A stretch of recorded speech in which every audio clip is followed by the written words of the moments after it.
مسیح میں آپ سب کی سلامتی ہو۔ آج ہم آپ کو گارڈینز آف فیتھ کے یوٹیوب چینل پہ ویلکم کہتے ہیں۔ ہم پادری شراز صاحب کے ساتھ مل کے بحالی کی کہانی کے بارے میں سیکھیں گے۔ آج کی تلاوت اعمال کی کتاب 12واں باب اور 11ویں اور 12ویں آیت کی تلاوت کی جائے گی۔ خداوند کے زندہ بخش کلام میں اس طرح لکھا ہے، اور پترس نے ہوش میں آ کر کہا کہ اب میں نے سچ جان لیا کہ خداوند نے اپنا فرشتہ بھیج کر مجھے ہیرودیس کے ہاتھ سے چھڑا لیا اور یہودی قوم کی ساری امید توڑ ڈالی، اور اس پر غور کر کے اس یوحنا کی ماں مریم کے گھر آیا جو مرکز کہلاتا ہے۔ وہاں بہت سے آدمی جمع ہو کر دعا کر رہے تھے۔ خداوند کا پاک کلام پڑھا جائے اور سنا جائے، اس میں خداوند کی خاص برکت ہو۔ خداوند کا شکر۔ یسوع کو برکت نام میں آپ سب کی سلامتی ہو۔ آج ہم تلاوت کردہ حوالے کی روشنی میں ایک بڑی اہم شخصیت کے بارے میں سیکھیں گے۔ ہم میں سے ہر ایک انسان اپنی زندگی کو کامیاب بنانے کے لیے پلاننگ کرتا ہے، لیکن یقین جانیے کہ ہمارے پلان یا منصوبوں سے بڑھ کر خدا کا ہمارے لیے منصوبہ ہوتا ہے، اور اسی مناسبت سے ہم بائبل مقدس کے ایک ایسے ہیرو، ایک ایسے کردار، ایک ایسی شخصیت کے بارے میں سیکھیں گے جس سے خدا نے اس کے منصوبے اور پلان سے بڑھ کر استعمال کیا، جب خدا نے اس کی کمزوریوں کو قوت میں اور اس کی ناکامیابیوں کو کامیابی میں بدل دیا۔ اس شخص کا ذکر اناجیل میں ہمیں نہیں ملتا، اور نہ ہی وہ خداوند یسوع مسیح کے 12 شاگردوں میں شامل تھا، لیکن اس کا نام ہے یوحنا جو مرکز کہلاتا تھا۔ یوحنا اس کا یہودی نام تھا اور مرکز اس کا غیر یہودی نام تھا، اور بائبل مقدس میں اس کا سب سے پہلے ذکر جو ہے وہ اعمال 12ویں باب میں ہمیں ملتا ہے، جب ہیرودیس یروشلم کی کلیسیا پر ظلم و ستم کر رہا تھا، اور اس مقصد کے لیے اس نے پترس کے بھائی یعقوب کو تلوار سے قتل کروایا، اور پھر جب اس نے دیکھا کہ یہودی اس بات سے خوش ہیں تو اس نے پترس کو بھی گرفتار کروایا، قید خانہ میں ڈال دیا۔ خدا نے اپنے فرشتہ کو بھیجا، معجزانہ طور پر پترس کو جو ہے وہاں سے رہائی بخشی، اور پترس کو خود معلوم نہ تھا کہ وہ حقیقت میں ہے یا رویا دیکھ رہا ہے، لیکن جب فرشتہ اس سے الگ ہوتا ہے تو وہ اس بات کو جانتا ہے کہ خدا نے اپنے فرشتہ کو بھیج کر اسے ہیرودیس کی جو ہے ہاتھ سے چھڑا لیا ہے، اور پھر وہ اس گھر میں جاتا ہے جہاں بہت سے لوگ اس کے لیے رہائی کی دعا کر رہے تھے۔ اعمال 12ویں باب کی 12ویں آیت میں لکھا ہے کہ پترس جس گھر میں جاتا ہے وہ یوحنا کی ماں مریم کا گھر تھا جو مرکز کہلاتا ہے، اور جہاں اور لوگ بھی دعا کے لیے جمع تھے۔ تو یہ وہ شخص ہے جس کا نام یوحنا تھا جو مرکز کہلاتا ہے،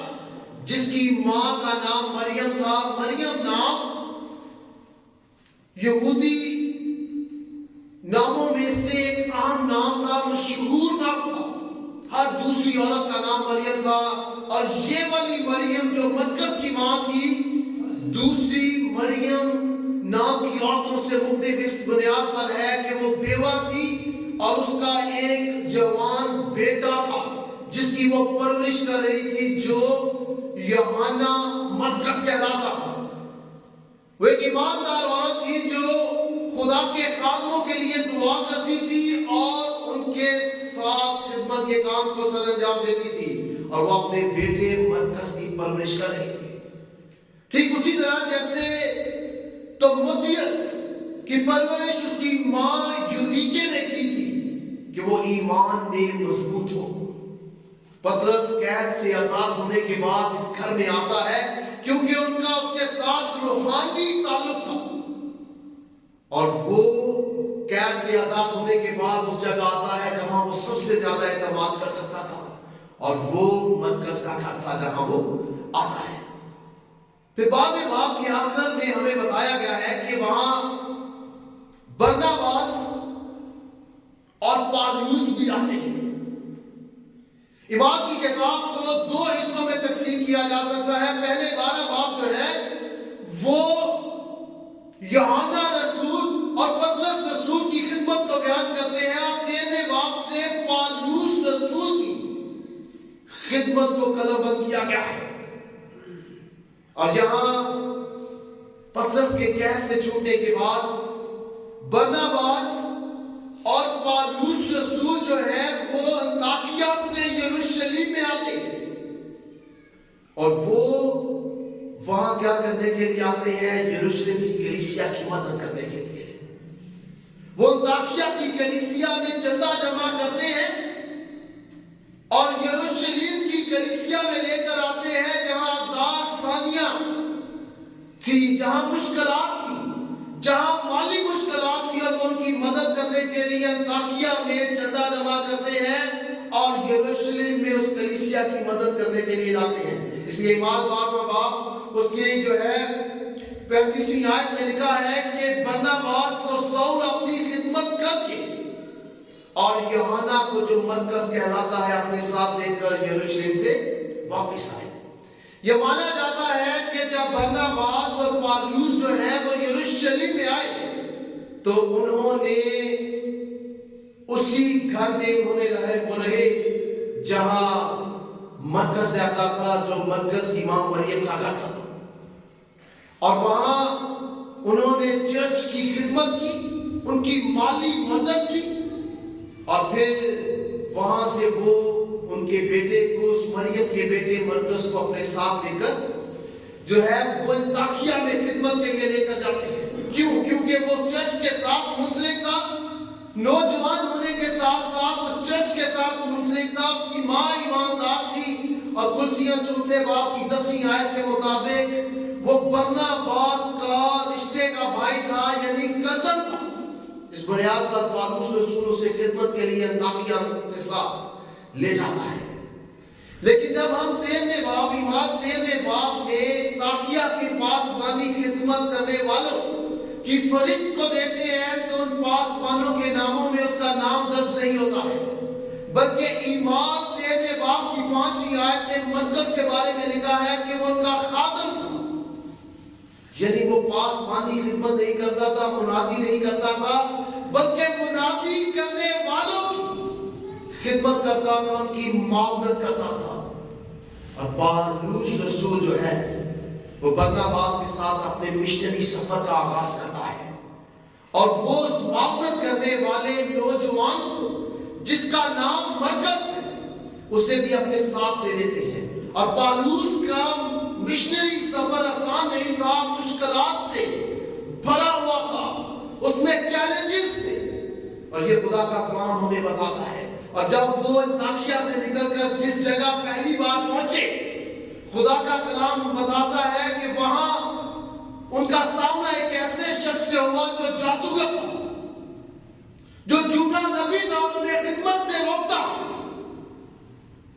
اور پالوس رسول اس کے بارے میں کہتا ہے کہ وہ ابلیس کا فرزند ہے، مکاری اور شرارت سے بھرا ہوا ہے۔ پھر خدا کی قدرت پالوس رسول کے وسیلہ سے ظاہر ہوتی ہے، اور وہ اپنی بنائی کو کھو دیتا ہے، اندھا ہو جاتا ہے۔ خدا نے معجزانہ طور پر اس رکاوٹ پر انہیں غلبہ دیا، لیکن پھر بھی جو رسالت کا کام تھا، مشنری سفر تھا، وہ آسان نہیں تھا۔ خدا کا پاک کلام بتاتا ہے کہ انہیں بھوکا رہنا پڑتا تھا، انہیں میلوں پیدل چلنا پڑتا تھا، انہیں لہروں میں سے گزرنا پڑتا تھا، برف میں رہنا پڑتا تھا، اور خطرناک رستوں میں انہیں ٹھہرنا پڑتا تھا نیند پوری کرنے کے لیے، اور منادی کی وجہ سے انہیں قتل کیے جانے کا جو ہے ہر وقت اندیشہ رہتا تھا۔ اس لیے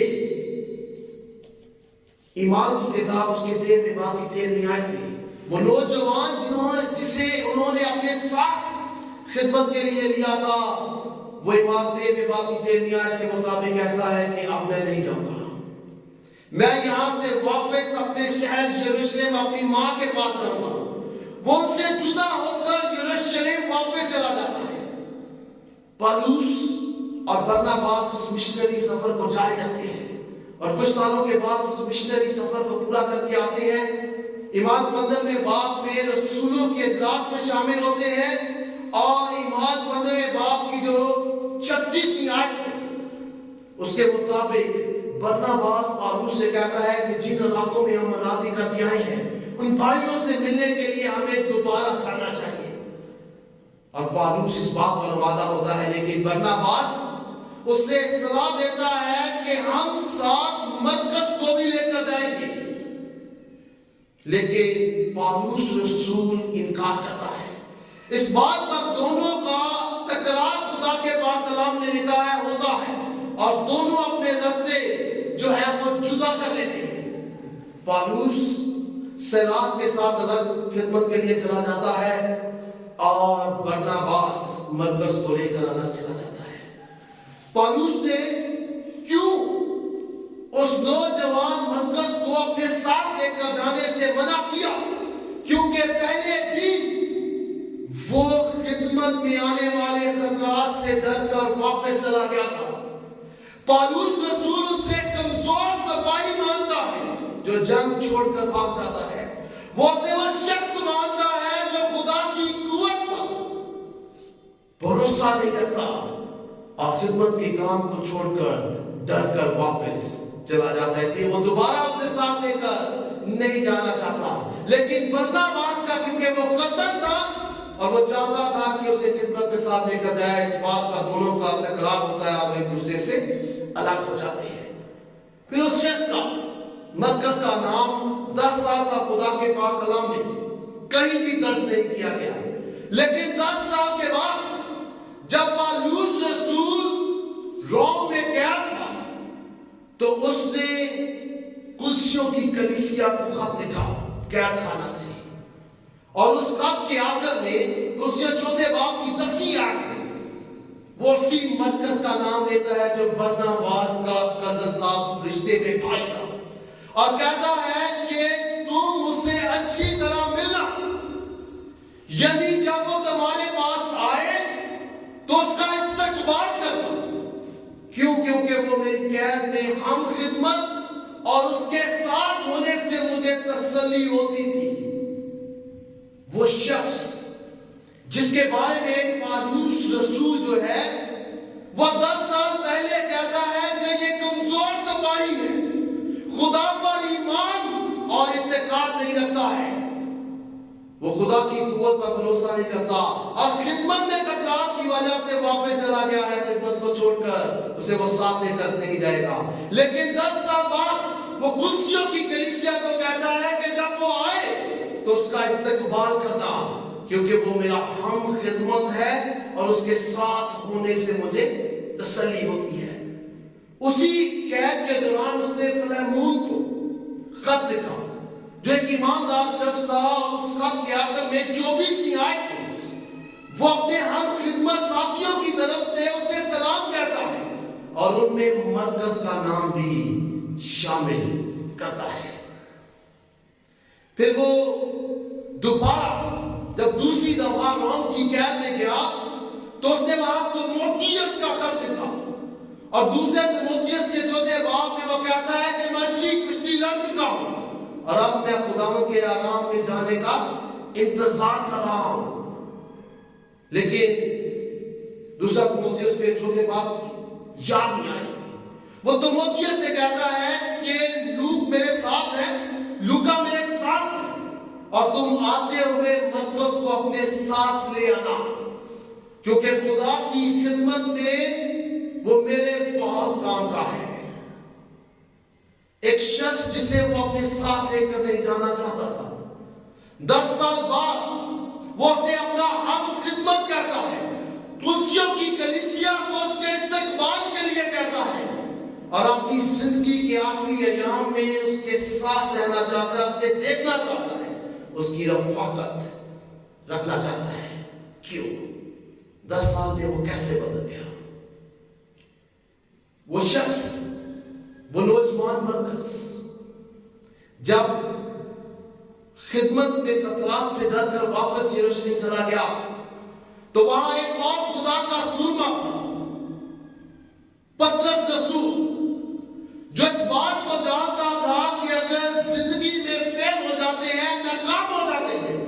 تو خدا ہمیں پھر بھی بحال کرتا ہے اور کثرت سے استعمال کرتا ہے۔ اور یہ مانا جاتا ہے کہ مرکز نے پطرس رسول کی شاگردیت کو اختیار کیا، اور پطرس سے بہتر کوئی یہ سکھا نہیں سکتا تھا کہ ناکام ہونے کے بعد کس طرح سے کامیاب ہوتے ہیں، کیونکہ اس نے 3 دفعہ مسیح یسوع کا انکار کیا اور پھر خدا نے اسے دوبارہ بحال کیا اور کثرت سے استعمال کیا۔ پینتیکوست کے دن 3000 لوگوں نے اس کا کلام سننے سے مسیح پر ایمان لائے، مسیح کو قبول کیا۔ تو اس کی تعلیم اور رفاقت سے وہ شخص جو خدمت کے خطرات سے ڈرتا تھا، وہ خدمت کو نہ صرف بھرپور طریقے سے کرتا رہا بلکہ پالوس رسول کے ساتھ اس نے قید بھی کر دی۔ یہ اس شخص کے لیے ایک بڑی اہم بات تھی، اور پطرس کے ساتھ اس کا تعلق ایسا تھا کہ پطرس اپنے پہلے قبل پہلا پطرس کے 5ویں باب کی 13ویں آیت میں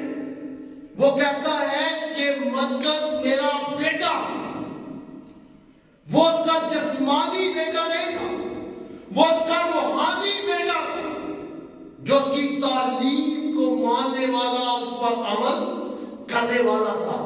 یہ اس نوجوان کے لیے بڑے اعزاز کی بات تھی کہ 2 بڑے رسول، خدا کے 2 بڑے سورما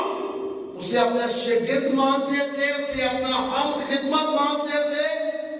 اور پطرس رسول اسے اپنا بیٹا مانتا ہے،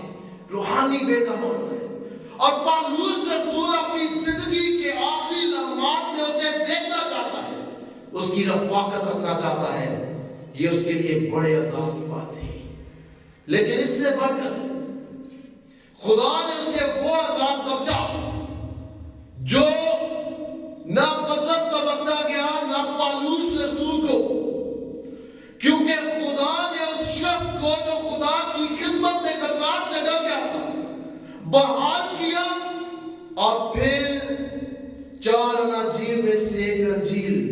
مرکز کی انجیل لکھنے کا شرف اور اعزاز بخشا۔ اس نے مسیح یسوع کی زندگی کے بارے میں پاک روح کی رہنمائی سے مرکز کی انجیل کو تحریر کیا، جس سے سالوں سال سے لوگ پڑھ کر خداوند یسوع مسیح پر ایمان لاتے ہیں۔ تو خدا نے اس شخص کو اس کے منصوبے سے زیادہ کثرت سے استعمال کیا، اس کی سوچ سے زیادہ اعزاز اور عزت بخشی اور خدمت میں استعمال کیا۔ خدا آج بھی اپنے لوگوں کی زندگی میں ان کی سوچ اور منصوبے سے بڑھ کر کام کرنے کی قدرت رکھتا ہے۔ تو اگر آج میں اور آپ خدا پر بھروسہ رکھتے ہیں کہ خدا ہماری زندگی کو کثرت سے اپنے منصوبے کے مطابق، اپنی مرضی کے مطابق استعمال کرے، تو خدا ہماری سوچ اور ہمارے پلان سے بڑھ کر ہمیں استعمال کر سکتا ہے، آزاد بخش سکتا ہے، بڑھوتری اور ترقی بخش سکتا ہے۔ لیکن ہم خدا پر اعتقاد رکھیں، کیونکہ خدا ہم سے بہتر طور پر ہماری بہتری، بڑھوتری اور ترقی چاہتا ہے۔ خدا ہم اس بات کو